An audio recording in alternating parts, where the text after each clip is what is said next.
recording again. And so, the reason, because it doesn't fit perfectly on the plates, we kind of had to jerry rig it. Right. We used the U-bolts that we had, and they're kind of going at an angle. Right. And so we had to bolt those down and screw them down. And because we had to use, we had to put them at an angle, we couldn't use these. Where are they attached To the plates right here. I've never done this part yet. Okay, Well, so that's this is how you supposed to fit. sit here, like that.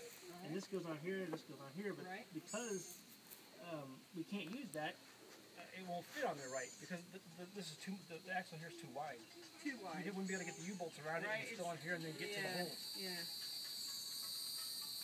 So we had to junk this, and hopefully use it again later, because this is hitting us. Right. You know? It should be. We should have some kind of shock there. Yeah. So we're maybe thinking about putting it on a different way. We don't know yet. And then now the shocks will line up, and we can put the shocks back on. But that was the one problem we had to get by. Right. Second problem is the drive shaft, which you see is missing right now because he took it off. Right. Doesn't match up with this pumpkin perfectly. Two holes match up diagonally, but the other two holes don't. And if you try to turn it to match, the other two holes match up and the other two don't. Right. And so we had to take the drive shaft off and then go back to the 4Runner that we took this axle off and see if we can take its drive shaft to match with this. Right. And then hope, because it's a Toyota, It'll match. That'll match the front end, and then we can just slip it in and use it. Right. Or we have to hope that it's the same length. Two big very ifs. Two very big ifs. Brother Zach, I've got a question for you. Yeah.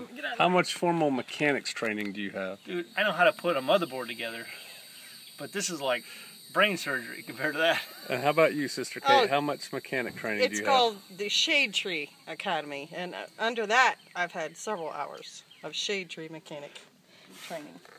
So basically, we're trying to figure this out as we go. Our options are, if the drive shaft doesn't match up, we're going to use the original drive shaft of this Toyota pickup, and we're going to basically drill new holes, 2 new holes, to make it match up, and then go with that. We'll use the 2 holes that do line up, and then drill 2 new holes to make it match, and with some kind of magic drill bit, and then make it work. So I wonder if there's, and there probably isn't. All right, YouTube, I know somebody out there knows the answer to this. Our rear end for this Toyota pickup truck was trashed. What year is this truck? 1982. 1982. We went to a place and got the rear end from a Toyota 4Runner, and that's what we're trying to work with.